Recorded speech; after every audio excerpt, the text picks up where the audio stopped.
Jai Radha Madhava Kunja Bihari Gopijana Vallabha Girivaradari.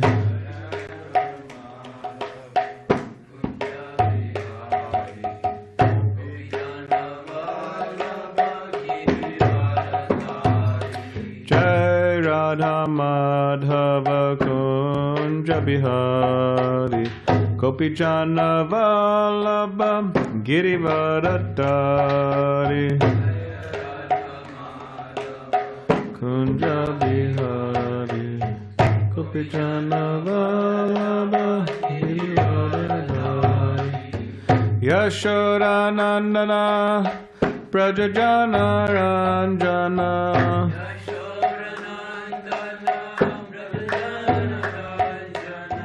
Yashodanandana Prajajana Ranjana.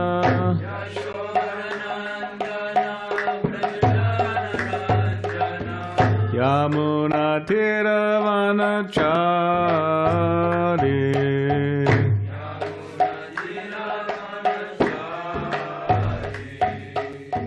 Yamuna Tiravanachari.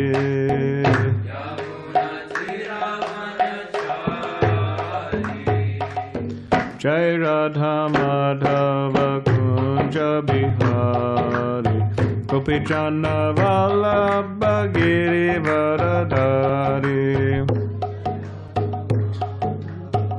Kunja Bihari Gopijana Vallabha Girivaradari.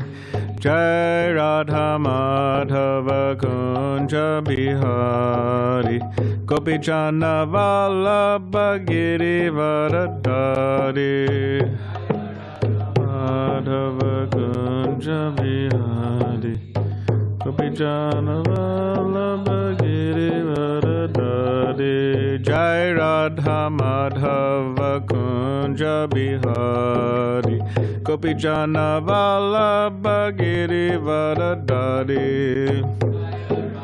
Madhava Kunja Bihari Gopijana Vallabha Girivaradari.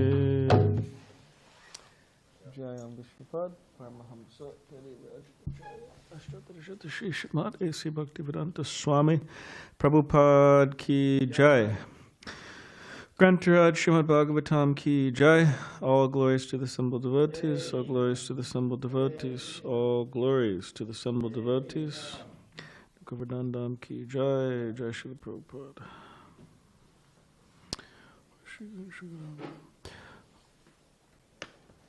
Okay, pass me a book. Om Namah Bhagavate Vasudevaya.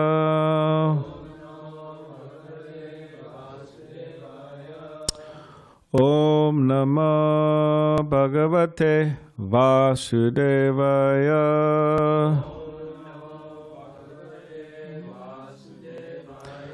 Om Namah Bhagavate Vasudevaya.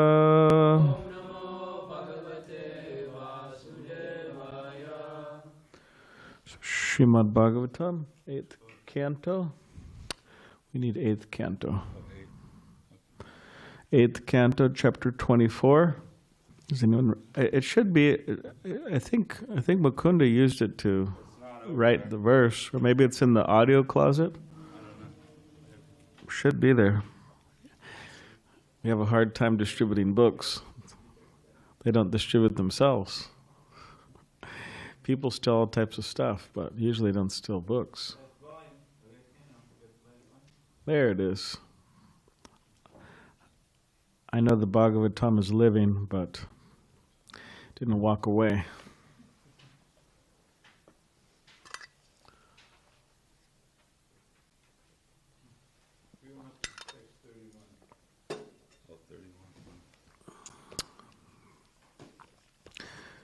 So, 8th canto, Withdrawal of the Cosmic Creations, chapter 24, Matsya, the Lord's Fish Incarnation.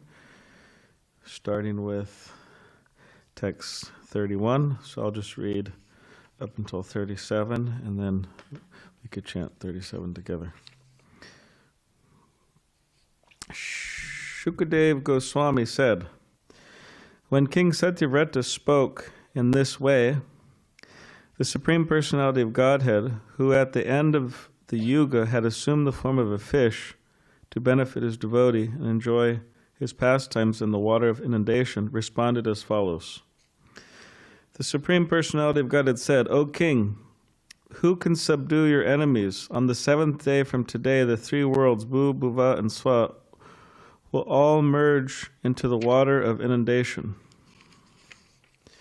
When all the three worlds merge into the water, a large boat sent by me will appear before you.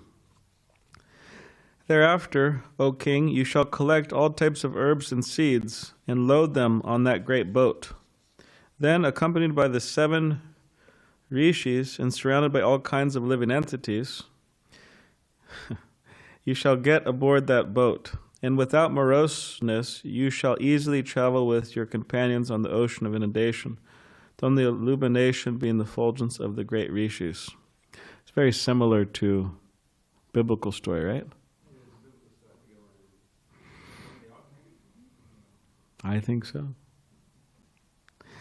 Then, as the boat is tossed about by the powerful winds, attach the vessel to my horn by means of the great serpent Vasuki, for I shall be present by your side. Okay, 37. Please repeat after me. Aham Tvam Ishibhihi Shardam Saha Navam Udanvati Vikarshan Vicharishyami Yavad Brahmi Nisha Prabhu Aham Tvam Rishabhi Sardam Sahat Navam Udanvati Vikarshan Vicharishyami Yavad Brahmi Nisha Prabhu Aham Tvam Rishabhi Sardam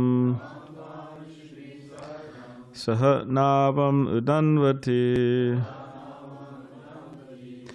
Vikarshan Vicharishyami Yavad Brahmi Nisha Prabhu. Please chant.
Chant.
Any online reciters?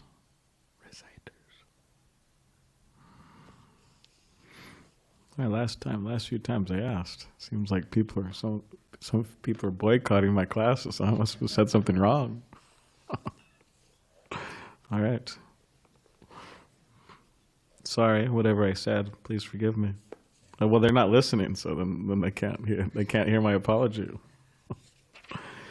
All right. Aham, I, Tvam, unto you, Rishibihi, with all the saintly persons, Sardam, altogether, Saha, with, Navam, the boat, Udanvati, in the water of devastation, Vikarshan, contacting, Vicharishyami, I shall travel, Yavat, as long as, Rami, pertaining to Lord Brahma, Nisha, night. Prabhu, O King. Translation. Pulling the boat with you and all the rishis in it, O King, I shall travel in the water of devastation until the night of Lord Brahma's slumber is over. Purport. This particular devastation actually took place not during the night of Lord Brahma, but during his day, for it was during the time of Chakshusha Manu. Brahma's night takes place when Brahma goes to sleep, but in the daytime there are 14 Manus, one of whom is Chakshusha Manu. Therefore, Srila Vishwanath Chakravarti Thakur comments that although it was daytime for Lord Brahma, Brahma felt sleepy for a short time by the supreme will of the Lord. This short period, he took a nap or something. This short period is regarded as Lord Brahma's night. This has been elaborately discussed by Srila Rupa Goswami in his Lagu Bhagavatam Rita. The following is a summary of his analysis. Because Agastya Muni cursed Swayambhuva Manu, during the time of Swayambhuva Manu, a devastation took place. This devastation is mentioned in the Matsya Purana. During the time of Chakshusha Manu, by the supreme will of the Lord, there was suddenly another pralaya or devastation. This is mentioned by Markandeya Rishi in the Vishnu Damotara. At the end of Manu's time, there is not necessarily a devastation, but at the end of the Chakshusha Manvantara, the Supreme Personality of Godhead by his lucid energy wanted to show Satyavrata the effects of devastation. Srila Sridhar Swami also agrees with this opinion. The Lagu Bhagavatamrita says, Madhye manvantarasyaiva mune shapam manum prapti pralaya sa bhubatveti purane kvachit iryate ayam aksham biko jatash chakshushyantare mano pralaya padmanabhasya lila yeti kuchit sarva manvantarasyante pralayo nishchitam bhavet vishnu tamotare tvai etat markandeyena bhashitam manor ante laya nasti manave darshi maya vishnu neti bhavanaistu swayambir naishi manyate. Om Gyanatipadandasya Gyananjana Shalakaya Chakshulamilitamina Tasmai Shri Gurave Namaha Ukam Karitivachalam Pangamalangate Grimya Kripitamaham Vande Shri Gurunditaridam Vanchakapadri Bishcha Kripa Sandhivevacha Patitanam Pavanibhyo Vaishnavebhyo Namaha Jai Shri Krishna Chaitanya Prabhu-Nityananda Shri Advaita Gadadhar Shivasadi Gaur Bhaktavinda Hare Krishna Krishna Krishna Hare Hare Hare Rama Rama Rama Hare Hare.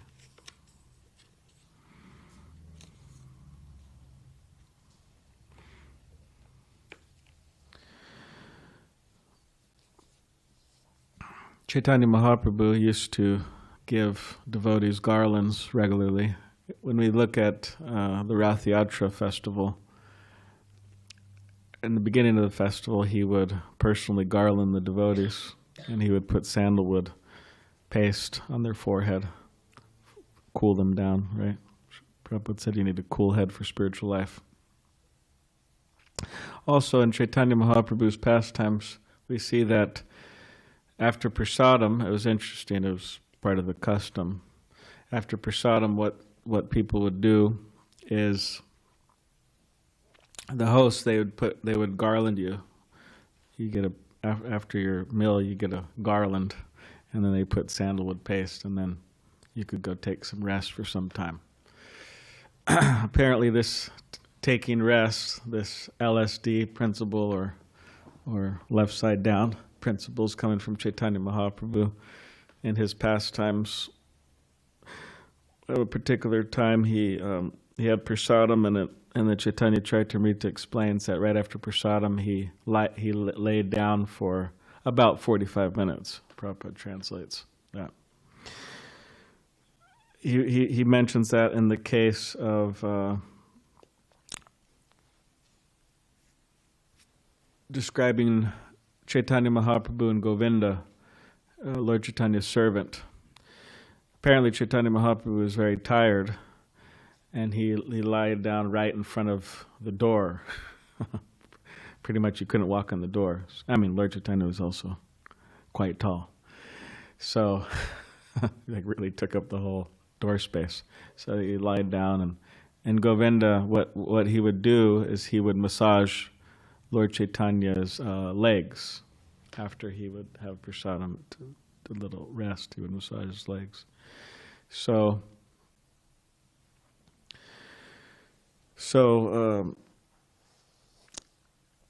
but the problem was, in order to do that, he had to cross over Lord Chaitanya's body. And that is considered like an offense in Vaishnava etiquette. You don't like walk over somebody's body. It gets so subtle, they say you shouldn't walk on the shadow. But anyways, that's another thing. At least don't walk over somebody's body. If you want to do the shadow thing, okay, fine. But, so he had to walk over Chaitanya Mahaprabhu's body. And then he started to massage Chaitanya Mahaprabhu's legs. And Lord Chaitanya was resting there for about 45 minutes. So, but then when Lord Chaitanya woke up, he noticed that Govinda was like kind of stuck in the room. Because usually he would take prasadam after Lord Chaitanya. So he was stuck in the room. So Lord Chaitanya said, why didn't you walk over me to go take your prasadam? And he said, and Govinda said, for your service, I could break the rules, and I don't mind going to hell. Actually, he didn't say it. He thought about it in his mind. That for your service, I can break the rules. I could go to hell. But for my own service, I don't want to do that for my own sense gratification. So that's why I stayed. And it's in Krishnadas Kaviraj Goswami, he explains that this was engineered by Lord Chaitanya to show the glory of Govinda, his great servant. So one thing about the garlands, because I brought up garlands, sometimes it's like the speaker is always getting a garland. It's like, the speaker's always getting a garland, which is proper. But I think we should distribute amongst the devotees more garlands. I feel like you have to be a speaker to get a garland. So maybe we could try to somehow or other do that. There's so many garlands here every day offered to the deities. Yeah. So we need to distribute more garlands to the devotees. But about things being engineered by the Lord, we see here this particular pastime is being engineered by Krishna, and that Lord Brahma generally, it says during his night there's a devastation, but here it said he felt a little tired, so he took a nap. And during that time there was a devastation. This is where this pastime came up. So Krishna, the Supreme Personality of Godhead, is fully in charge, fully in control, and he could do whatever he wants, whenever he wants. He doesn't have to wait for the right time exactly, or the scheduled time. He could, like here, there's a devastation. It generally doesn't happen. So, when thinking of Krishna's pastimes and thinking of different things that we see in Scripture, we should consider that. Also, within our own life, sometimes we may wonder, why is Krishna doing this to me? Or why am I not getting the help I need at this particular moment? Or why are things not changing?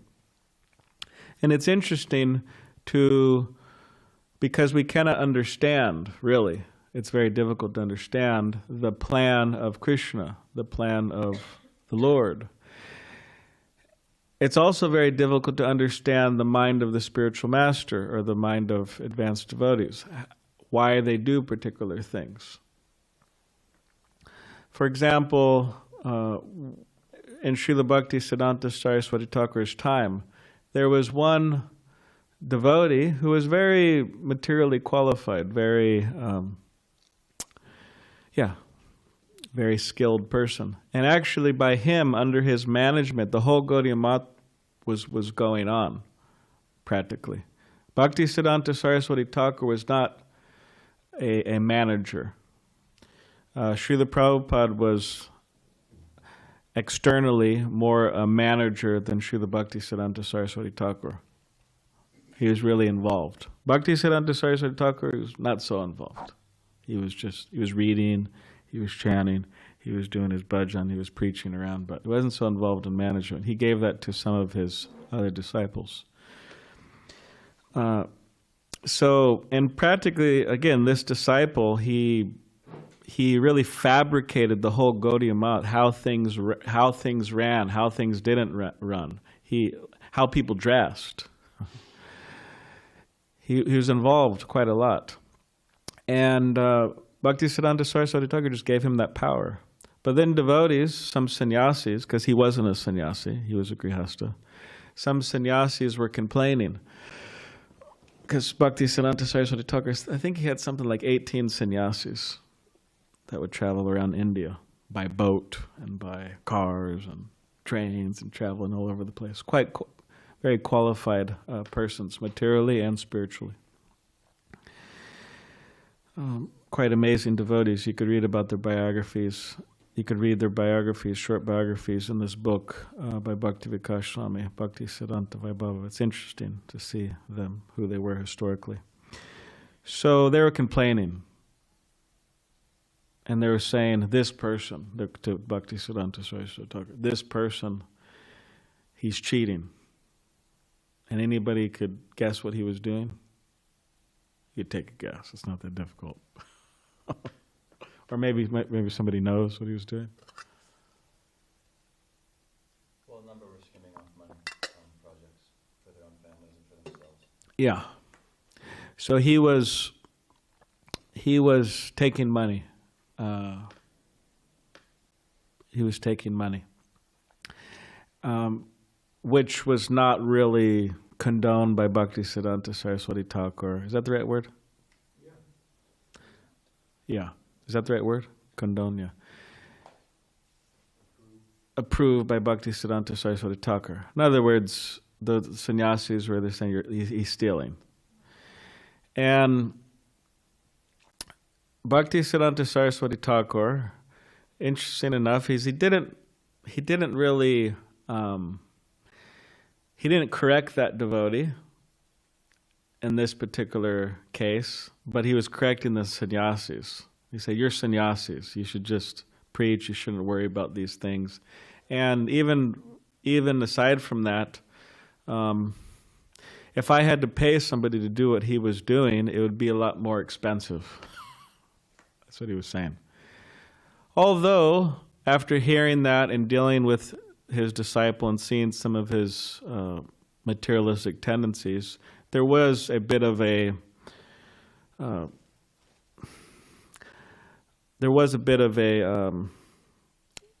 if you want to say, lack of connection between them, Bhakti Siddhanta Saraswati Thakur and this particular disciple. And as we know, Srila Prabhupada said that Srila Bhakti Siddhanta Saraswati Thakur actually left early. It means he passed away early. because of he was there were some disciples he was displeased with. That's what Srila Prabhupada said. But still, it is difficult to understand. Like, well, why didn't he just say something, or why didn't he correct them? Why didn't he say something? Why did he allow it to go on? In other words, it's interesting. It's hard to understand, really. So, like that, it's difficult to understand sometimes why a devotee does a certain thing or doesn't do a certain thing. Srila Prabhupada, one disciple came to Srila Prabhupada in Mayapur and said that he was complaining about something, and he was disagreeing about what devotees were deciding in the GBC meetings. He was a leader, and he was going to Srila Prabhupada, and he was complaining.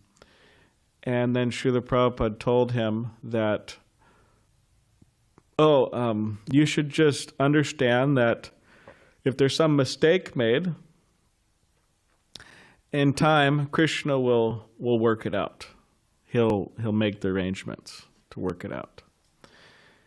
And then this devotee, he wasn't really satisfied with that answer. He was offering obeisances to Srila Prabhupada, and then Srila Prabhupada could understand that this devotee wasn't satisfied with this answer. Then Srila Prabhupada, he put his hand on the desk, and then he said, but you should understand in Krishna's time, not your time. So in other words, sometimes there are things in our life, why isn't this working out? Or why isn't this happening? Why isn't that happening? Or why is this happening? But we should have faith that over time, Krishna will work things out, and there is a plan.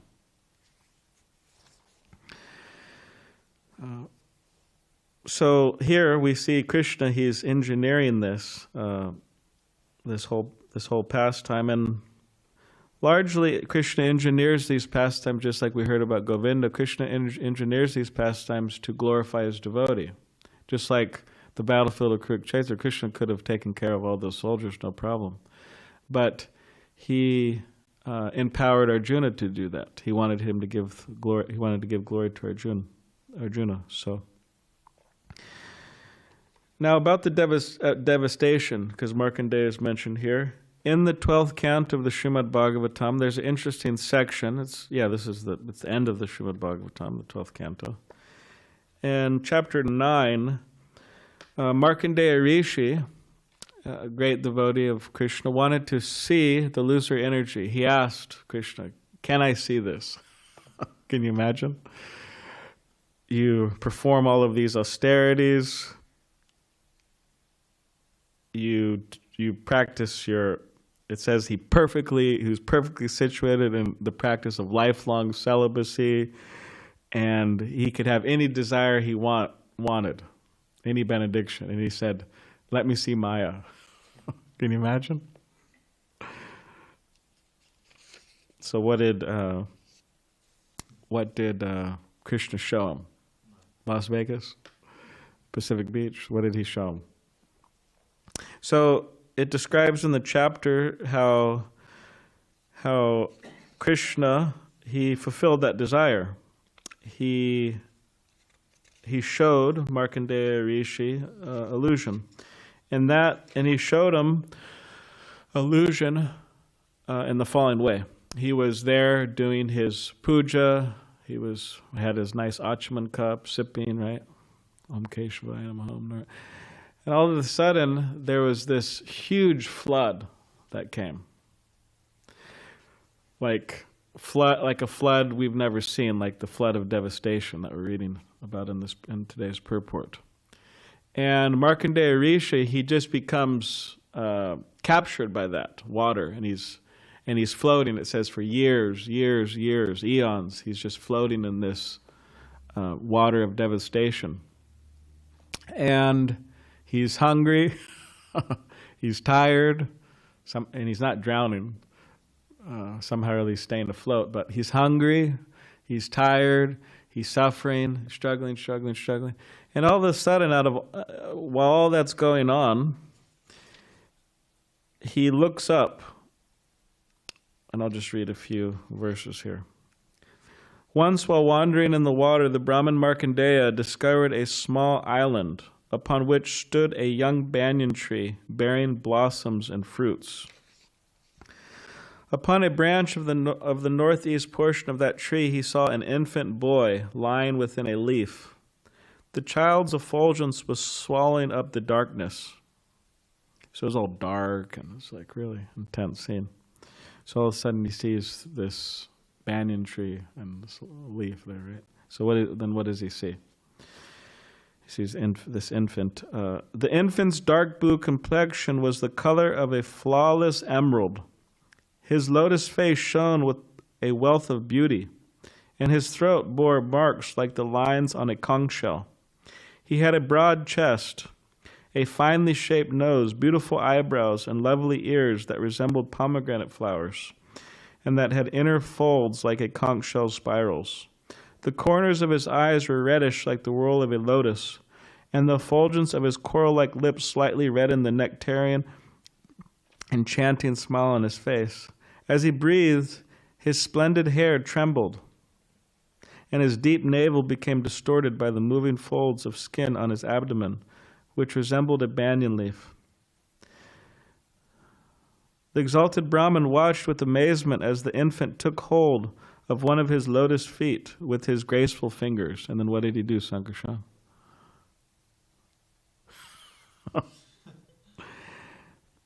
The exalted Brahmin watched with amazement as the infant took hold of one of his lotus feet with his graceful fingers, placed a toe within his mouth, and began to suck. So that's what he saw, Markandeya Rishi. All of a sudden he sees a beautiful baby, Krishna, and then Krishna, he takes his own toe and he puts in his mouth. As Markandeya beheld the child, all his weariness vanished. Indeed, so great was his pleasure that the lotus of his heart, along with his lotus eyes, fully blossomed, and the hairs on his body stood on end. So when Markandeya saw Krishna, he went into ecstasy, seeing Krishna. Confused as to the identity of the wonderful infant, the sage approached him. Just then the child inhaled. So he inhaled, drawing Markandeya within his body like a mosquito. There the sage found the entire universe arrayed as it had been before its dissolution. Seeing this, Markandeya was most astonished and perplexed. The sage saw the entire universe, the sky, heavens, and earth, the stars, mountains, oceans, great islands, and continents, the expanses in every direction, and saintly and demonic living beings, the forests, countries, rivers, cities, mines, agricultural villages, cow pastures, and the occupational and spiritual activities of the various social divisions. He also saw the basic elements of creation along with all their byproducts, as well as time itself, which regulates the progression of countless ages within the days of Brahma. In addition, he saw everything else created for use in material life. All this he saw manifested before him as if it were real. He saw before him the Himalaya mountains, the Pushpabhadra river, and his own hermitage,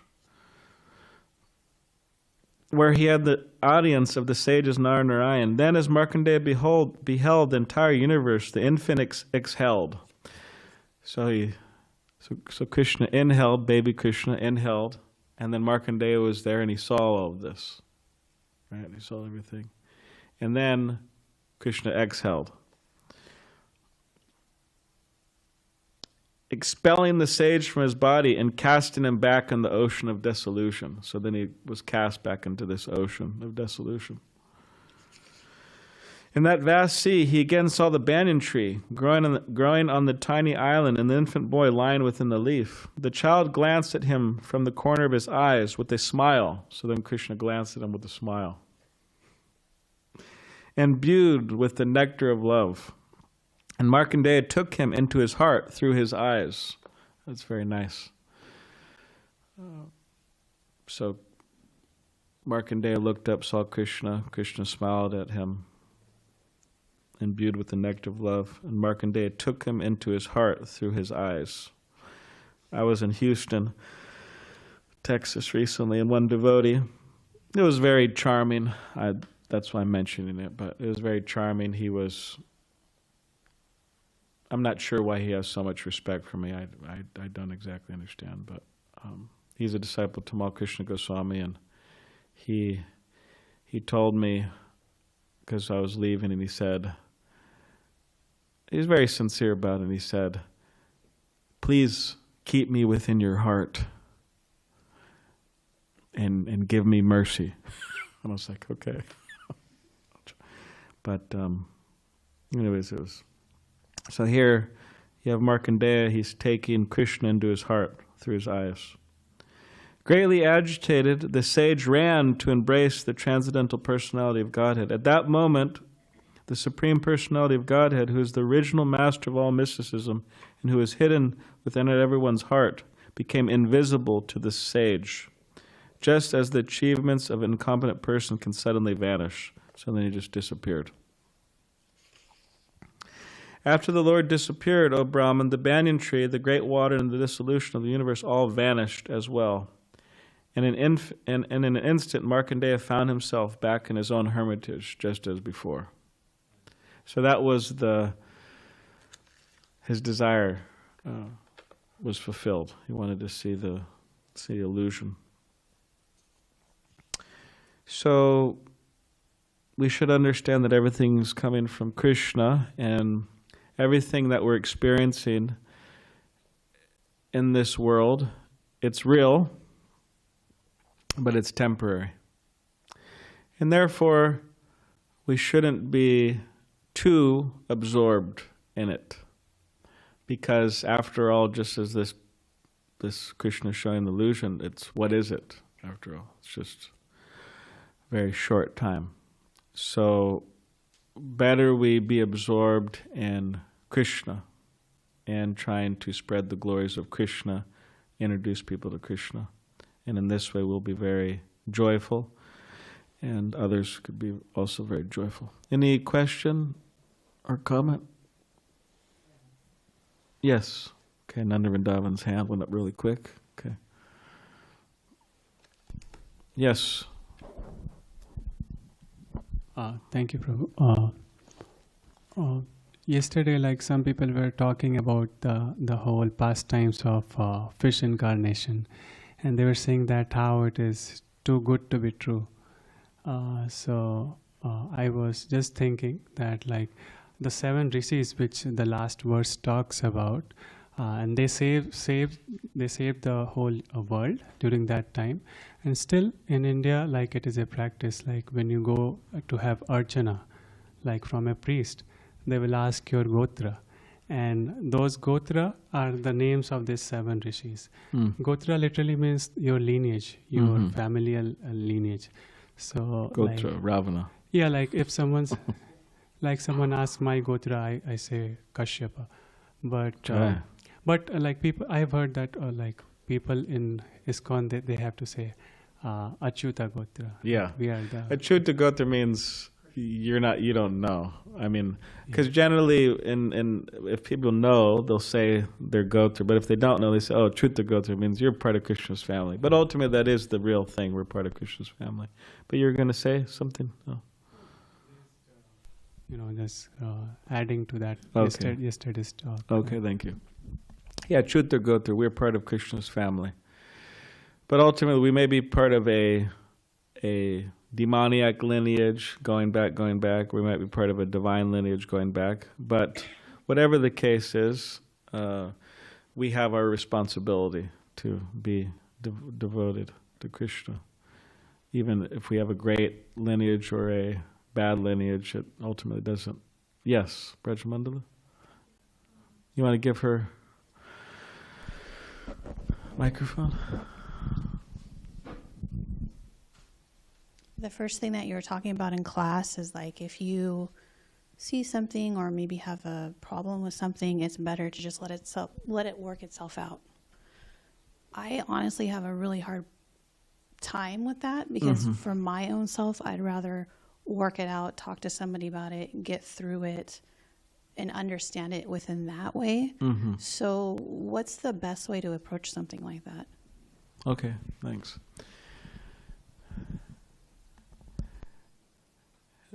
In church, What's today?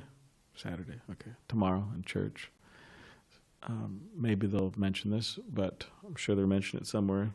It is a principle that teach in churches, but there's a prayer. I think they call it Serenity Prayer. Anyone remember that one? You want to look that up, Naveen? Naveen, part of his ashram, his experience, he's going to remember how Balaram asked him to look up 1,000 things.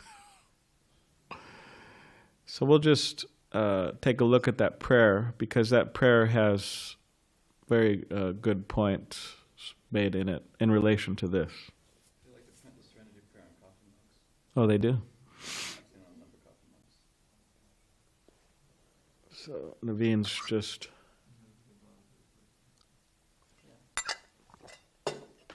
Find it?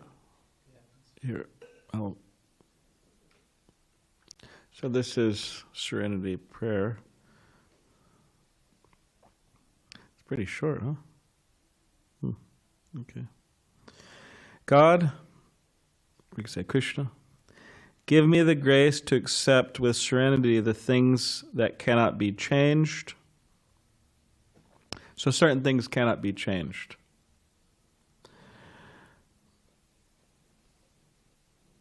Like your husband, just joking. Just joking, Kishore, come on. Don't get offended by that. Kishore is a great devotee. And I'm sure he's a great husband too, right? Yeah, everybody likes Jigal Kishore. Everybody who I met so far. God, give me the grace to accept the serenity, with serenity the things that cannot be changed. Courage to change the things which should be changed, and the wisdom to distinguish one from another. So there are certain things that cannot be changed, or that are difficult to change, or that we may not, it may not be in our particular realm of influence to change.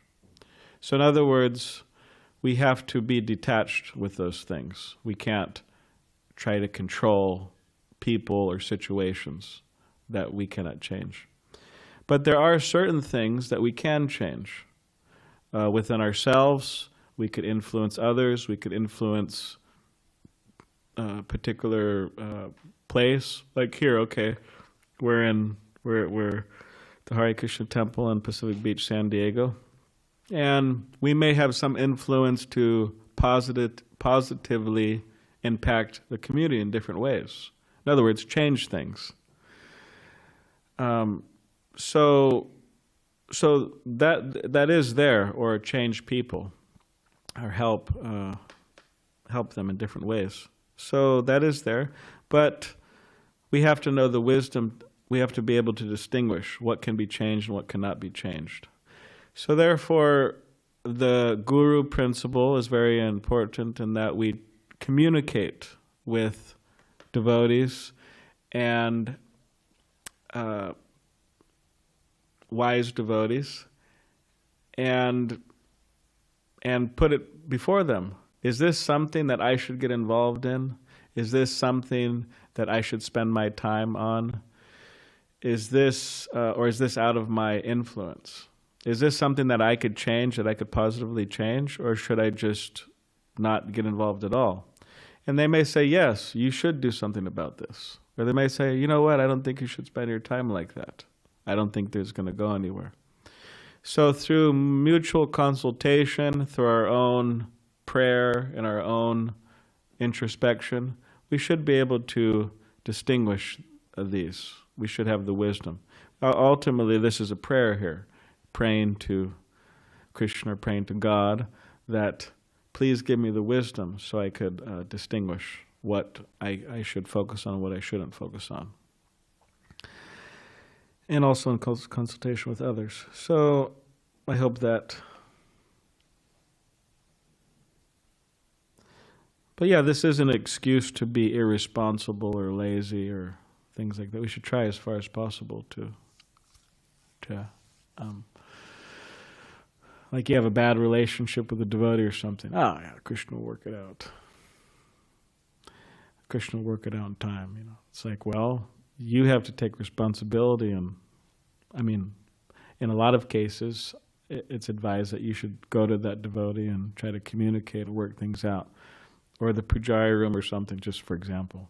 It's kind of like, there's like stuff everywhere, because that's the nature of communal living. The junk just builds up, and it's like, oh, God, Krishna will take care of it in time. It's like, well, we could do things. So we can make positive changes. Yeah. Okay, does anybody have any other question or comment? Yes. Thank you, Prabhu. I have a question. So you mentioned about sleep in the class. So I always wonder what exactly is sleep. I mean, what happens to our consciousness when we sleep? When we are awake, we can think of Krishna, but when we are sleeping, can we control our consciousness to think about Krishna while sleeping? And why does that happen? The more we spiritualize our consciousness in waking hours, the more our consciousness is spiritualized at night. So it reflects our consciousness. What goes on in the daytime would tend to carry on to nighttime. Of course, there's latent desires that come out in the form of dreams as well. But yeah, we can be very Krishna conscious while sleeping still. It's possible to have dreams about Krishna or about Srila Prabhupada or about devotional service. That's possible. It's nice. Apparently there's some video with Gopal Krishna Goswami. I guess one of his servants, I don't know, I guess he was walking by when he happened to be taking rest, apparently. But Gopal Krishna Maharaj he's lying there, sleeping, and then he's like this, Yeah, whatever, something like this. So, because Maharaj really liked doing, whenever he would go to Mayapur, he would do Mangal Arti and a lot of the temples he would offer artis. So he was thinking about that. So devotees have those dreams. So I think, Chad, do you have something? No? Or are you just holding? Yeah, Hare Krishna. So I was kind of thinking about, you've mentioned a couple times about Krishna engineering his Leelas. And so I've actually been thinking about this for multiple lectures. And what extent does he engineer it? And I was also thinking about, Yoga Maya is one of his tools to engineer his Leelas. So I don't know, can you talk about that stuff, even going back to like Sankaracharya and the decisions the bad decisions he made even, and he was really good at heart, I guess. So anyway, you know what I'm saying? Yeah. Well, again, Krishna engineers things to glorify his devotees. There's certain obstacles, certain tests, or certain things. Like, for example, Mother Yashoda, we have Damodar Leela coming up, Kartik, Hare Krishna. It's a wonderful time. So Mother Yashoda was working very hard, all day actually, to try to bind Krishna. Krishna could have just let her do it immediately, but he was showing everybody, look how Mother Yashoda is so devotional. She really wants to punish me out of love. So, and also it's to teach a very important principle that it's not just by God's mercy alone that we're successful, we have to endeavor. So in this way he engineered things. So that's the main point. He engineers for the pleasure of his devotees. And again, with Yoga Maya, Krishna forgets his Godhead and the devotees forget his Godhead. So it's not that Krishna, he's thinking, yes, while Mother Yashoda is trying to tie him up, he's thinking, yes, this is all being engineered by me, and I know he forgot his Godhead. He's just in the mood of a young baby. Well, what about in instances where it's not as direct, like he's not directly involved? Like what? Well, example? Like Vamanadev, right? Something where he's, I guess, not directly involved. I don't know. Well, Vamanadev is we accept avatar, so he's also engineering things. Yeah, that's true. Anyway, we could talk about it more. Any online out there? No? See you. John? Hare Krishna. Oh, We're not okay. boycotting, I promise. Okay. All right. Hare Krishna. Vanessa, we plan to be out there, maybe 7 to 10 devotees out there in Tucson for the Rath Yatra. So we'll probably be there Saturday and Sunday. You know when the Rath Yatra is, right? Beginning of November. Yes, Kirtaneshwar said he's returning from Mayapur at that time, so Yeah, so maybe we'll see you out there for the Rath Yatra. definitely, Prabhu. Thank you. Thank you for coming. Okay, thank you. Hare Krishna. Jai. Grantaraj Srimad Bhagavatam ki jai. Hare Krishna.